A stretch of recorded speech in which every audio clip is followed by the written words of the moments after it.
Hello everyone and welcome back to another video from Gameplay Classic.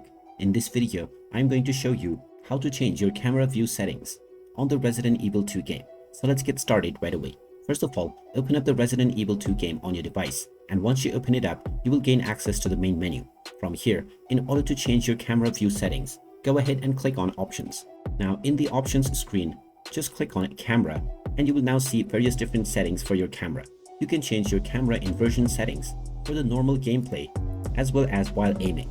Underneath this, you can change your field of view, and you can swipe the slider to the right in order to increase it and move it to the left in order to decrease your field of view. Now underneath, you will also find the controller as well as mouse sensitivity options. You can once again swipe the sliders to the right if you wish to increase sensitivity for both normal gameplay and aiming.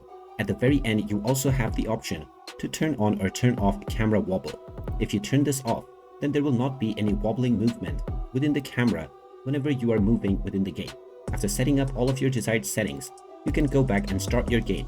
And now the camera view settings that you have applied will immediately be applied within your game as well. And there you have it. That is how easy it is to change your camera view settings on the Resident Evil 2 game. If you find this video helpful, make sure you hit that like button and subscribe to our channel if you haven't done so already. Also ring that notification bell to never miss another update from us. Thank you for watching, and I will see you again in the next video.